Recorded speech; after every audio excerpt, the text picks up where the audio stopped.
ഞാൻ പറയാൻ പോകുന്ന വിഷയം സംതൃപ്തമായ ജീവിതം എങ്ങനെ സാധ്യമാക്കാം എന്നതിനെക്കുറിച്ചാണ്. ഒരു കുടുംബത്തിൽ തൃപ്തികരമായ ജീവിതം നമുക്ക് എങ്ങനെ സാധ്യമാക്കിയെടുക്കാൻ കഴിയും എന്നതിനെക്കുറിച്ച് ഞാൻ ചില കാര്യങ്ങൾ നിങ്ങളെ ബോധ്യപ്പെടുത്തുകയാണ്. എന്റെ ശബ്ദം കേൾക്കുന്ന വിവാഹിതരായ പെൺകുട്ടികൾ ഉണ്ടെങ്കിൽ, അതല്ലെങ്കിൽ ഉമ്മമാരുണ്ടെങ്കിൽ അവർക്ക് ഞാൻ ഈ പറയുന്ന കാര്യങ്ങൾ തീർച്ചയായിട്ടും ഉപകാരപ്പെടും എന്ന് ഞാൻ മനസ്സിലാക്കുകയാണ്. പരിശുദ്ധ ഖുർആനിൽ റബ്ബ് സുബ്ഹാനഹു വ തആല പറയുകയുണ്ടായി, അർരിജാലു ഖവ്വാമൂന അലൻ നിസാഇ ബിമാ ഫളലല്ലാഹു ബഅദഹും അലാ ബഅദ് വബിമാ അൻഫഖൂ മിൻ അംവാലിഹിം ഫസ്വാലിഹാതു ഖാനിതാത്തുൻ ഹാഫിളാത്തുൻ ലിൽ ഗൈബി ബിമാ ഹഫിളല്ലാഹ്. സൂറത്തുൻ നിസായിലൂടെ റബ്ബ് സുബ്ഹാനഹു വ തആല നമ്മെ പഠിപ്പിച്ച ഒരു ആയത്താണ്, ഒരാശയമാണിത്. യാഥാർത്ഥ്യമായ കുടുംബജീവിതം എന്താണ്? വിവാഹിതരായ പെൺകുട്ടികളെ സംബന്ധിച്ചിടത്തോളം അവർ ഇതുവരെ കുടുംബജീവിതത്തെ സംബന്ധിച്ച് ഒരു സ്വപ്ന ലോകത്ത് അവരിതുവരെ കഴിയുകയായിരുന്നു. പൊടിപ്പും തൊങ്ങലും വെച്ച ഒട്ടേറെ സങ്കല്പങ്ങൾ ആ പെൺകുട്ടികൾക്കൊക്കെ ഉണ്ടായിരുന്നു. ഇപ്പോൾ ഈ വിവാഹത്തോടുകൂടി അവരെന്ന് കണ്ടിരുന്ന ആ സ്വപ്ന ലോകത്തിൽ നിന്ന് മാറി ആ വിവാഹ ജീവിതം എന്ന് പറയുന്ന കാര്യം ഇപ്പോൾ യാഥാർത്ഥ്യമായിരിക്കുകയാണ്. യഥാർത്ഥത്തിൽ സങ്കല്പത്തിലെ കുടുംബജീവിതവും അനുഭവത്തിലെ കുടുംബജീവിതവും തമ്മിൽ വ്യത്യാസമുണ്ട് എന്നുള്ള കാര്യം കുടുംബജീവിതത്തിലേക്ക് കടന്നു വരുമ്പോഴാണ് പല ആളുകളും മനസ്സിലാക്കുന്നത്. എന്നാൽ ഈ കുടുംബജീവിതം സംതൃപ്തമാവാൻ നാം എന്തൊക്കെ ചെയ്യണം എന്നതിനെക്കുറിച്ച് നാം നല്ല ദീർഘവീക്ഷണമുള്ളവരായിരിക്കണം. ഒരു പെൺകുട്ടി ആദ്യമായി ചെയ്യേണ്ടത് വിവാഹം കഴിഞ്ഞ് ഭർത്താവിന്റെ വീട്ടിൽ ചെന്നാൽ അവൾക്ക് അവിടെയുള്ള അവകാശങ്ങളെക്കുറിച്ച് ചിന്തിക്കുന്നതിനേക്കാളും അവൾ ചെയ്യേണ്ടത് അവിടെ അവൾക്ക് ചെയ്യാനുള്ള ബാധ്യതകളെക്കുറിച്ച് ആലോചിക്കലാണ്.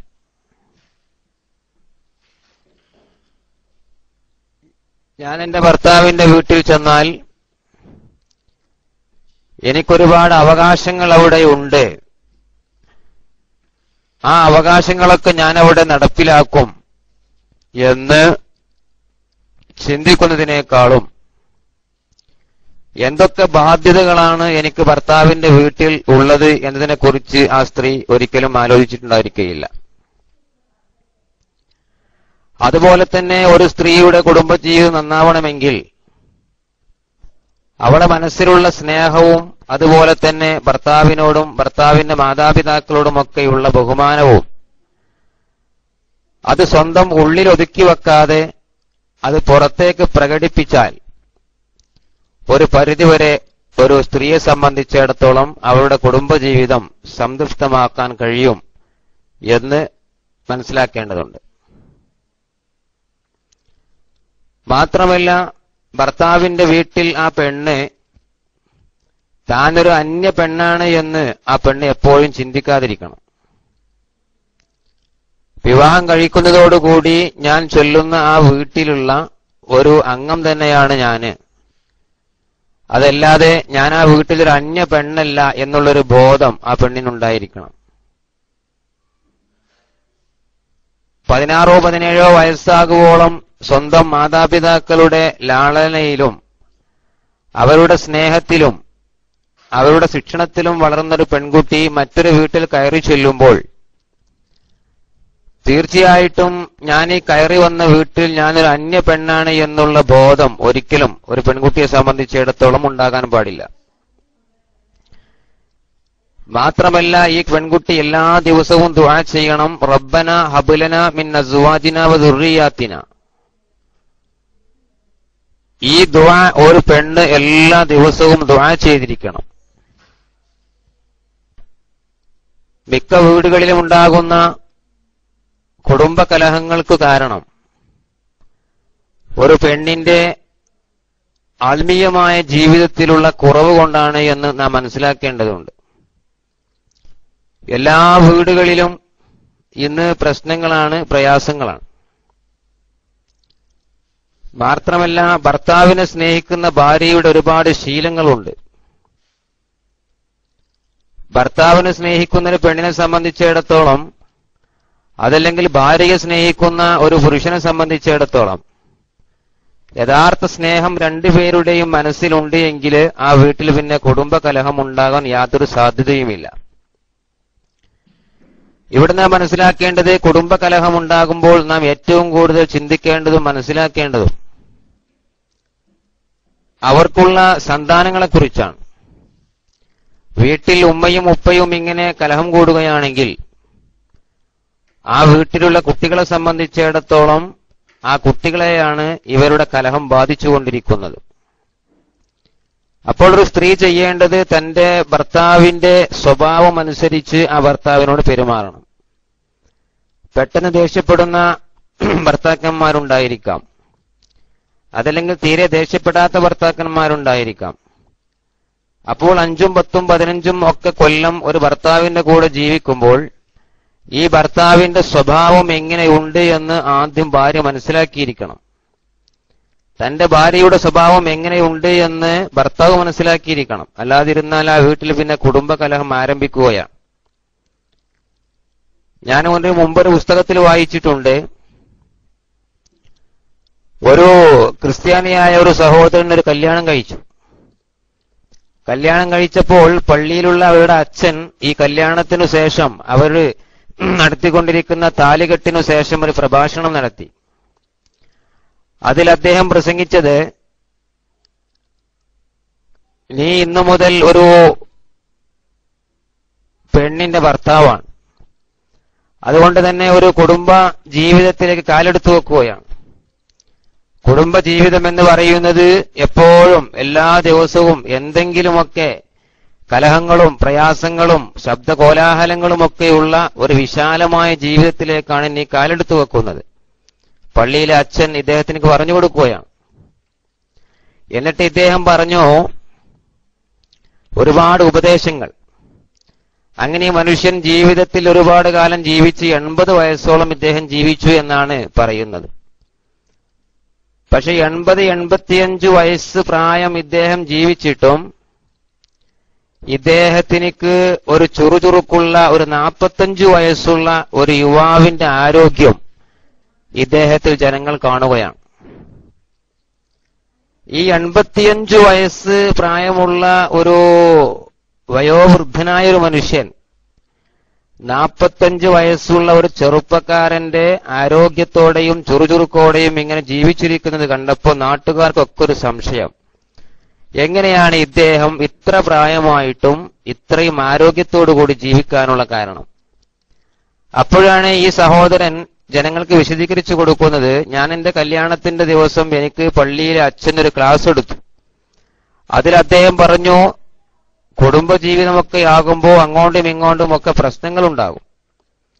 അങ്ങനെ ഭാര്യ വല്ലതും നിങ്ങളോട് പറയുകയാണെങ്കിൽ, ഭാര്യ വീട്ടിൽ കലഹമുണ്ടാക്കുകയാണെങ്കിൽ ഭാര്യയോട് നിങ്ങൾ മറുപടി ഒന്നും പറയണ്ട, വീട്ടിൽ നിന്ന് പുറത്തിറങ്ങണം.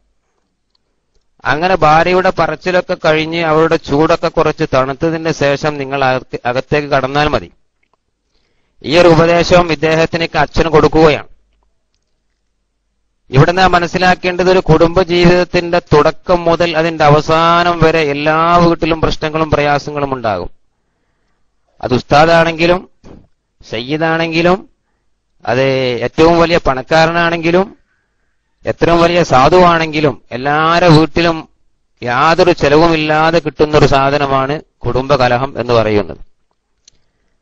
അങ്ങനെ ഇദ്ദേഹം പറയുകയാണ്, ഞാൻ എന്റെ കല്യാണം കഴിഞ്ഞു, പിറ്റേ ദിവസം എന്റെ ഭാര്യ കലഹം തുടങ്ങി. അങ്ങനെ ഭാര്യ കലഹം തുടങ്ങുമ്പോൾ ഞാൻ പുറത്തേക്ക് ഇറങ്ങും, പുരയുടെ ചുറ്റും ഇങ്ങനെ നടക്കും.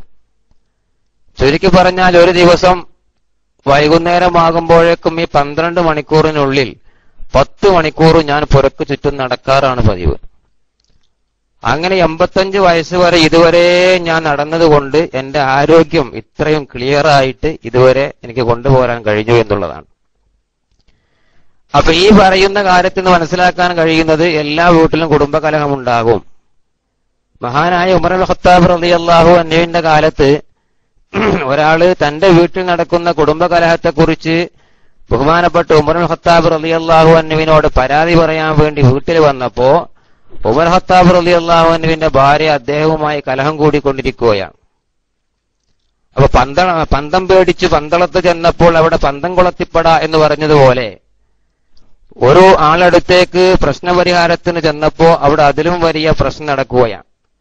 മുമ്പൊക്കെ പറയാറുണ്ട് സങ്കടത്തിന് ഹർജി കൊടുത്തിട്ട് മഹാസങ്കടം പാസ്സായി എന്ന്. അപ്പൊ ചുരുക്കി പറഞ്ഞാൽ ഇതാണ് കുടുംബകലഹത്തിന്റെ അടിസ്ഥാനമുള്ളത്. മുമ്പ് ഞാനൊരു ക്ലാസ് എടുത്തുകൊണ്ടിരിക്കുമ്പോ ഒരു കുടുംബ ക്ലാസ് എടുത്തുകൊണ്ടിരിക്കുമ്പോ അത് കഴിഞ്ഞ് കുറച്ച് ദിവസം കഴിഞ്ഞൊരു സഹോദരി എനിക്കൊരു എഴുത്ത് നൽകുകയാണ്. ആ സഹോദരിയുടെ പ്രശ്നം എന്താണെന്ന് വെച്ചാൽ ഒരു ദിവസം തന്റെ ഭർത്താവ് വീട്ടിൽ വന്നപ്പോ സഹോദരി തുടച്ചുകൊണ്ടിരിക്കുകയാണ്, നിലം തുടച്ചുകൊണ്ടിരിക്കുകയാണ്. പെട്ടെന്ന് വീട്ടിലേക്ക് വന്ന ഭർത്താവിന് ഒരു ഗ്ലാസ് ചായ കൊടുക്കാൻ വേണ്ടി ഈ ഭാര്യ വളരെ സന്തോഷത്തോടുകൂടി അടുക്കളയിലേക്ക് ഓടുന്ന സമയത്ത് നിലം തുടച്ചുകൊണ്ടിരിക്കുന്ന ഷീല അറിയാതെ ഭർത്താവിന്റെ മേശമ്മ വെച്ചുകൊണ്ട് ഈ പെണ്ണ് അടുക്കളയിലേക്ക് ചായ ഉണ്ടാക്കാൻ പോയി. സുബ്ഹാനല്ലാഹ്, ഭർത്താവ് വീട്ടിലേക്ക് കയറി വന്നപ്പോൾ താൻ ഉപയോഗിക്കുന്ന മേശയിൽ തുടക്കുന്ന ശീല കണ്ടപ്പോ ആരാണിത് വെച്ചത്, ആരാണ് ഇതോടെ വെച്ചത് എന്ന് പറഞ്ഞുകൊണ്ട് പ്രശ്നമുണ്ടാക്കാൻ തുടങ്ങി. അപ്പൊ പറഞ്ഞു, ഞാൻ ചായ ഉണ്ടാക്കാൻ പോകുന്നതാണ്, നീ ചായ ഉണ്ടാക്കിയിട്ടും കാര്യമില്ല, നീ കടി ഉണ്ടാക്കിയിട്ടും കാര്യമില്ല, എന്റെ മേശയിലാണോ ഈ തുടക്കുന്ന ശീല വെച്ചത് എന്ന് പറഞ്ഞിട്ട് ഭയങ്കര പ്രശ്നം. ഈ സമയത്ത് ഈ ഭാര്യ എന്തോ ചെയ്തു എന്ന് വെച്ചാൽ, എന്നാ അങ്ങക്ക് ശീല എടുത്തു വെക്കാൻ വയ്യെങ്കി എനിക്ക് ചായയും ഉണ്ടാക്കാൻ വയ്യ എന്ന് പറഞ്ഞുകൊണ്ട് ആ ചായ ഉണ്ടാക്കല് അവിടെ അവസാനിപ്പിക്കുകയാണ്. മാത്രമല്ല ഈ ഒരു ചായയുടെ പ്രശ്നം അന്ന് വൈകുന്നേരം വരെ അടിയിലാണത് കലാശിച്ചത് എന്നാണ് പറഞ്ഞത്. അങ്ങനെ ഒരു മുറുക്ക് ചായക്ക് വേണ്ടി പോലും തല്ലുകൂടുന്ന ഒരു ചുറ്റുപാടിലാണ് നമ്മുടെ കുടുംബരംഗം ഉള്ളത്. അപ്പൊ ഇവിടെ ഏതായാലും ചെയ്യേണ്ട ഒരു കാര്യം, തന്റെ വീട്ടിലേക്ക് കയറി വരുന്ന ഭർത്താവിന്റെ സ്വഭാവം 10-20 കൊല്ലം കൂടെ ജീവിച്ചിട്ടും ഒരു ഭാര്യയ്ക്ക് മനസ്സിലാക്കാൻ കഴിഞ്ഞിട്ടില്ല എങ്കിൽ ആ ഭാര്യ യഥാർത്ഥ ഭാര്യയല്ല എന്നുള്ളതാണ് നമുക്ക് മനസ്സിലാക്കാൻ കഴിയുക. അതല്ലെങ്കിൽ തന്റെ ഭാര്യ തനിക്ക് വേണ്ടി ചായ ഉണ്ടാക്കാൻ പെട്ടെന്ന് ഓടിപ്പോകുമ്പോ അബദ്ധത്തിൽ ആ ശീല അവിടെ നിന്ന് വെച്ചതുകൊണ്ട് ഭർത്താക്കന്മാർ അത്ര ചൂടാവേണ്ട കാര്യമൊന്നുമില്ല. അവിടെ ഭർത്താവ് ഒന്ന് ക്ഷമിച്ചു കഴിഞ്ഞാൽ പിന്നെ അവിടെ യാതൊരു പ്രശ്നവും ഉണ്ടാവുകയില്ല. എന്റെ ശബ്ദം ഏതെങ്കിലും ഭാര്യമാരെ ഭർത്താക്കന്മാരെ കേൾക്കുന്നുണ്ടോ സുഹൃത്തുക്കളെ? ഭാര്യമാരോ ഭർത്താക്കന്മാരോ ആരെങ്കിലും എന്റെ ശബ്ദം കേൾക്കുന്നുണ്ടോ? ഉണ്ടല്ലേ? മറ്റിവിടെ ഞാൻ പറയുന്നുണ്ട്, ഇപ്പൊ എന്റെ പെണ്ണുങ്ങൾ കേൾക്കുന്നുണ്ട്. ഞങ്ങൾ തമ്മിലുള്ള പ്രശ്നമാണോ വിചാരിച്ചിക്കാണ്ട് മൂപ്പത്തിരിപ്പോ ചൂടാകാൻ തുടങ്ങും. നിങ്ങൾ കേൾക്കുന്നുണ്ടല്ലേ? കേൾക്കണില്ലേ? അല്ലെങ്കിൽ പറ്റി ഈ ക്ലാസ്സോട് കൂടി പിന്നെ ഇവിടെ അടി വേറെ തുടങ്ങും. അപ്പൊ നിങ്ങൾ കേൾക്കുന്നുണ്ടെങ്കിൽ ഉണ്ട് എന്ന് പറയണം, ഇല്ലെങ്കിൽ ഇല്ല എന്ന് പറയണം. ഷംസുദാരി മുസ്താഖ് കേൾക്കുന്നുണ്ട്. അപ്പൊ പിന്നെ ഒരു ഭാര്യയും ഭർത്താവ് ഏതായാലും കേൾക്കുന്നുണ്ടെന്ന് എനിക്ക് ഉറപ്പായി. ബാക്കിയുള്ളവരൊക്കെ കല്യാണം കഴിച്ചപ്പോഴും നമുക്ക് വലിയ ഉടുത്തല്ലാത്തതുകൊണ്ട് ഒന്നും പറയാൻ പറ്റൂല. അപ്പൊ ഇങ്ങനെയുള്ള ചെറിയ ചെറിയ കാരണങ്ങൾക്ക് വേണ്ടിയാണ് ഓരോ വീട്ടിലും പ്രശ്നങ്ങൾ നടന്നുകൊണ്ടിരിക്കുന്നത്. യഥാർത്ഥത്തിൽ ഇങ്ങനെ ഒരു ഗ്ലാസ് ചായക്ക് വേണ്ടി, ചിലപ്പോൾ മധുരമില്ലാത്ത ചായക്കാരം, ഈ ചായക്ക് വേണ്ടിയാണ് ഇപ്പൊ അടി നടന്നുകൊണ്ടിരിക്കുന്നത്. അപ്പൊ ഇങ്ങനെ ചെറിയ പ്രശ്നങ്ങൾക്ക് വേണ്ടി നമ്മുടെ വീടുകളിൽ നമ്മളെ യഥാർത്ഥ കുടുംബജീവിതം തകർക്കാൻ പറ്റുന്ന ചായ ക്ലാസ് പോലും ഉണ്ട് എന്ന് നാം മനസ്സിലാക്കേണ്ടതുണ്ട്. ഇപ്പൊ എന്നെ സംബന്ധിച്ചിടത്തോളം ഒരുപാട് സുഹൃത്തുക്കളും സഹോദരന്മാരും നമ്മുടെ റേഡിയോ ശ്രോതാക്കളും അതുപോലെ തന്നെ നമ്മുടെ ക്ലാസ്സിലുള്ള സുഹൃത്തുക്കളും ഒക്കെ ഒരുപാട് അധിക പരാതികളും പറയാറുള്ളത് ഈ കുടുംബത്തിലുള്ള പ്രശ്നങ്ങളെക്കുറിച്ചാണ്. കുടുംബജീവിതത്തിലുള്ള അടികളെ കുറിച്ചും അവിടുത്തെ പ്രയാസങ്ങളെക്കുറിച്ചും. അപ്പൊ നമ്മൾ ഒന്ന് മനസ്സ് വെച്ചാൽ ഇത്തരത്തിലുള്ള കാര്യങ്ങൾ നമുക്ക് മാറ്റിയെടുക്കാൻ കഴിയും. ചില ആൾക്കാർക്കൊക്കെ ഭാര്യമാരൊക്കെ ചായ കിട്ടാത്തവരും ചായ ക്ലാസ് കൊണ്ട് വരെ കിട്ടിയവരൊക്കെ ഉണ്ട് എന്നാണ് PM വന്നുകൊണ്ടിരിക്കുന്നത്. അള്ളാഹു കാക്കുമാറാവട്ടെ. അത് പൊട്ടുന്ന ക്ലാസ് ആണെങ്കിൽ ആ ക്ലാസും പോകും, ആ ചായയും മൊത്തം പോകും. പൊട്ടാത്ത ക്ലാസ് ആണെങ്കിൽ പിന്നെ കിട്ടിയത് വല്ലെന്ന് ഒഴിഞ്ഞ് ശരിയാക്കിയാൽ ശരിയാവും. അപ്പൊ ഇതെല്ലാ വീട്ടിലുമുള്ളൊരു പ്രശ്നമാണ്. ഞാൻ പറയുമ്പോൾ നിങ്ങൾക്ക് എല്ലാവർക്കും തോന്നും എന്നെ കുറിച്ചാണോ പറയുന്നത് എന്ന് തോന്നും. പക്ഷെ നമ്മൾ ഈ തിരക്ക് കൂടുമ്പോ, നമ്മൾ ഈ പ്രശ്നം ഉണ്ടാക്കുമ്പോ നമ്മുടെ മക്കൾക്ക് ഇതുകൊണ്ട് വലിയ ദോഷം വരുന്നുണ്ട് എന്ന് നമ്മൾ മനസ്സിലാക്കണം. മുമ്പ് നമ്മുടെ സ്കൂളില്, ഇവിടെ ഒരു വലിയ സ്കൂളിൽ ഞാനൊരു ക്ലാസ് എടുത്തുകൊണ്ടിരിക്കുമ്പോ ഒരു കുട്ടി നല്ല പാട്ടുപാടിയപ്പോ ആ സ്കൂളിലുള്ള അധ്യാപകര് ആ കുട്ടിയോട് ചോദിച്ചു, എന്താ മോനെ നീ ഇത്ര നല്ല പാട്ട് എങ്ങനെ നീ പഠിച്ചു? നിനക്ക് ആരാണ് ഈ പാട്ട് പഠിപ്പിച്ചു തന്നത് എന്ന് കുട്ടിയോട് ചോദിച്ചപ്പോൾ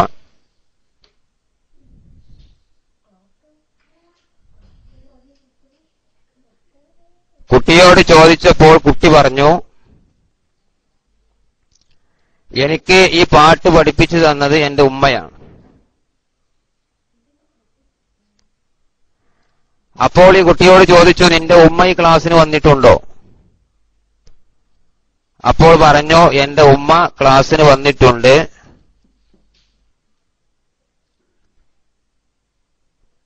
അപ്പൊ ഏതാണ് ഉമ്മ എന്ന് ചോദിച്ചപ്പോൾ ഉമ്മയെ തിരക്കി, മാഷന്മാരൊക്കെ ഉമ്മയെ തെരഞ്ഞു പിടിച്ച് കൊണ്ടുവന്നപ്പോ ഒരു നാണം കുണുങ്ങിയായൊരു ഉമ്മ,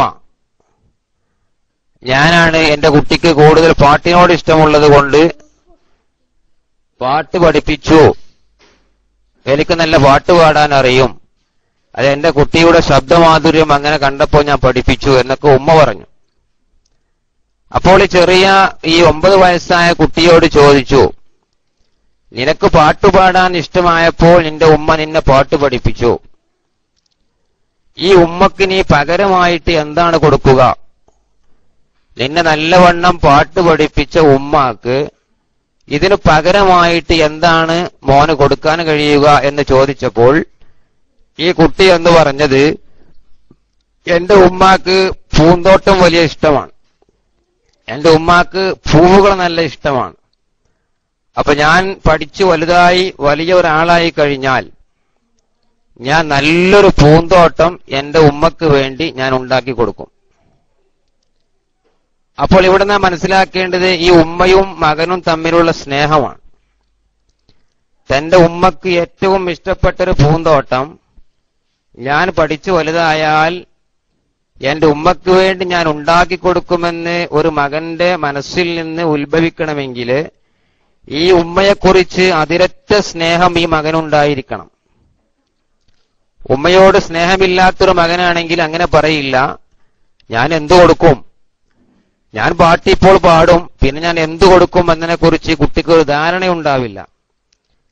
പക്ഷെ തന്നെ പാട്ട് പഠിപ്പിച്ച ഉമ്മക്ക് ഞാൻ പഠിച്ചു വലുതായിട്ടൊരു സമ്മാനം എന്തു കൊടുക്കണം എന്നതിനെക്കുറിച്ച് പോലും ഈ കുട്ടിക്കൊരു ധാരണ വന്നു, ഈ കുട്ടിക്കൊരു ബോധം വന്നു.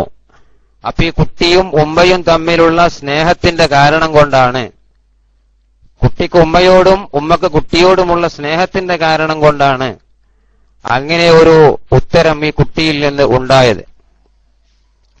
യഥാർത്ഥത്തിൽ ഈ കുടുംബകലഹങ്ങളെ കൊണ്ട് ഇവിടെ തകർന്നു പോകുന്നത് മാതാപിതാക്കളും അതുപോലെ തന്നെ കുട്ടികളും തമ്മിലുള്ള ഒരു സ്നേഹത്തിന്റെ ഒരു പട്ടുനൂല് അവിടെ പൊട്ടിച്ചൊരിയുകയാണ്.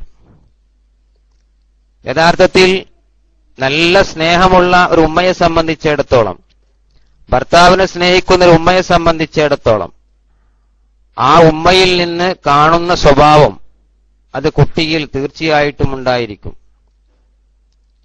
മുമ്പൊരു ചരിത്രകാരൻ പറഞ്ഞു, ഉമ്മയും ഉപ്പയും ഒരു ടാങ്കാണ്, ആ ടാങ്കിൽ നിന്ന് പുറത്തേക്ക് വരുന്ന ടാപ്പാണ് കുട്ടികൾ എന്ന് പറഞ്ഞത്. അപ്പൊ ടാങ്കിൽ എന്താണോ ഉള്ളത് അതാണ് ടാപ്പിൽ വരിക. ടാങ്കിൽ വെള്ളമാണെങ്കിൽ ടാപ്പ് തിരിച്ചാൽ വെള്ളം വരും. ടാങ്കിൽ വിഷമാണെങ്കിൽ ടാപ്പ് തിരിച്ചാൽ അതിൽ കൂടി വിഷം വരും. ടാങ്കിൽ ഒന്നുമില്ലെങ്കിൽ അതിലൂടെ എയർ വരും. അപ്പൊ എന്താണ് ടാങ്കിലുള്ളത് അതാണ് ടാപ്പിൽ വരിക. അപ്പൊരു ഉമ്മയുടെയും ഉപ്പയുടെയും സ്വഭാവം എങ്ങനെയാണ് അതനുസരിച്ചായിരിക്കും 40% കുട്ടികളുടെയും സ്വഭാവം.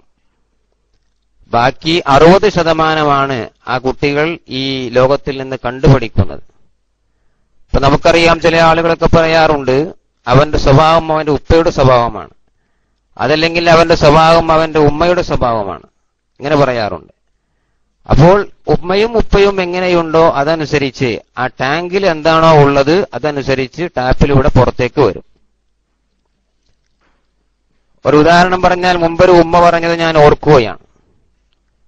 എന്റെ മകൻ എല്ലാ സമയത്തും കരയും ഉസ്താദെ, എന്ത് അവനോട് പറഞ്ഞാലും അവൻ കരയും. അങ്ങനെ ഒരു ദിവസം ഈ കുട്ടിയുമായിട്ട് ഞാൻ ആ ഉമ്മയോട് എന്റെ അടുക്ക് വരാൻ പറഞ്ഞു. അപ്പോൾ ഞാൻ ആ കുട്ടിയോട് ചോദിച്ചു, മോനെ, നീ എന്തു പറഞ്ഞാലും കരയുമെന്നാണല്ലോ ഉമ്മ പറഞ്ഞത്, അത് ശരിയാണോ? ഇതങ്ങോട്ട് പറച്ചിലോട് കൂടി കുട്ടി കരയാൻ തുടങ്ങി. അപ്പൊ ആരെന്തു പറഞ്ഞാലും കുട്ടി കരയുമെന്നാണ് ഉമ്മയുടെ പരാതി. ഞാനാകെ ആശ്ചര്യപ്പെട്ടുകൊണ്ട് കുട്ടിയോട് ചോദിച്ചു, ഇതെന്തൊരു കഥ? ഞാൻ പന്നിയൊന്നും കാണിച്ചിട്ടില്ലല്ലോ, ഞാൻ എന്നെ ഒന്നും ചെയ്തിട്ടില്ലല്ലോ, എന്തിനാണ് മോന് കരയുന്നത് എന്ന് ചോദിച്ചപ്പോൾ കുട്ടി വീണ്ടും വീണ്ടും കരയുകയാണ്. ഏതായാലും ഞാൻ ഈ കുട്ടിയെ വല്ലേ മടക്കി പറഞ്ഞയച്ച് ഉമ്മയോടും കുട്ടിയോടും ഒന്നിച്ചു വരാൻ പറഞ്ഞു. ഒന്നിച്ചു വരാൻ പറഞ്ഞ് ഞാൻ ആദ്യം കുട്ടിയെ വിളിച്ചിട്ട് ചോദിച്ചു, എന്തിനാണ് മോനെ ആരെങ്കിലും, ഉമ്മയാണെങ്കിലും മറ്റുള്ള ആളുകളാണെങ്കിലും എന്തെങ്കിലും പറയാൻ തുടങ്ങുമ്പോഴേക്കും എന്തിനാണ് മോന് കരയുന്നത് എന്ന് ചോദിച്ചപ്പോൾ കുട്ടി അങ്ങോട്ട് കരയാൻ തുടങ്ങി. ഭയങ്കര കരച്ചിൽ. ഇത് കണ്ട് ഞാൻ ഈ കരച്ചിൽ കണ്ടപ്പോ ഉമ്മയോട് ചോദിച്ചു, എന്താണിത്, മോനിങ്ങനെ കരയുകയാണല്ലോ ചോദിക്കുമ്പോഴത്തേക്ക് എന്ന് പറഞ്ഞപ്പോഴത്തേക്കും ഉമ്മ, ഇതന്നെയാണ് എന്റെ കുട്ടികളുടെ പ്രശ്നം, എപ്പോഴും ഇങ്ങനെ തന്നെയാണ്, ഞാൻ എന്ത് പറഞ്ഞാലും ഇങ്ങനെ തന്നെയാണ് എന്ന് പറഞ്ഞിട്ട് ഉമ്മ ഭയങ്കര കരച്ചിൽ. ഞാൻ ഉമ്മയോട് കുട്ടിയെ കുറിച്ച് ഇങ്ങനെ കരയുന്നുണ്ടല്ലോ എന്ന് പറഞ്ഞിട്ടേ ഉള്ളൂ. പക്ഷെ അപ്പോഴേക്കും ഉമ്മ പെരും കരച്ചിൽ അങ്ങോട്ട് കരയാൻ തുടങ്ങി. അപ്പൊ ഇവിടെ പ്രശ്നം എന്താണെന്ന് വെച്ചാൽ, ഈ ഉമ്മയോട് ആരെങ്കിലും എന്തെങ്കിലും പറഞ്ഞാൽ ഉമ്മ പെരും കരച്ചിൽ കരയും. ഇത് കണ്ട് കുട്ടി പഠിച്ചു. പിന്നെ കുട്ടിയും എന്തായി, ആരെന്ത് ചോദിച്ചാലും കരയാൻ തുടങ്ങും. ഈ സമയത്ത് ഞാൻ ചൂടായി, ഉമ്മാനെ കുറെ ചീത്ത പറഞ്ഞു. നിങ്ങൾ പഠിപ്പിച്ചതാണ് കുട്ടി, നിങ്ങളെ കരച്ചിലാണ് കുട്ടി കരഞ്ഞുകൊണ്ടിരിക്കുന്നത് എന്നൊക്കെ പറഞ്ഞ് ഉമ്മയോട് ചൂടാവാൻ തുടങ്ങി. ഇനി മേലില് ആരെന്തു പറഞ്ഞാലും നിങ്ങൾ കരയാൻ പാടില്ല, അങ്ങനെ കരഞ്ഞിട്ടുണ്ടെങ്കിൽ പോലീസ് പിടിക്കുമെന്നൊക്കെ പറഞ്ഞ് പേടിപ്പിച്ച് ഈ കുട്ടിയുടെ വിദ്യാഭ്യാസത്തിന് വരെ ഇത് കോട്ടം വരും, അതുകൊണ്ട് ഇങ്ങനെ കരയാൻ പാടില്ല എന്നൊക്കെ പറഞ്ഞ് പേടിപ്പിച്ചു വിട്ടു. ഒരാഴ്ച കഴിഞ്ഞിട്ട് വിളിച്ചു, ഇപ്പൊ എങ്ങനെയുണ്ട് കരച്ചിലെന്ന് ചോദിച്ചു.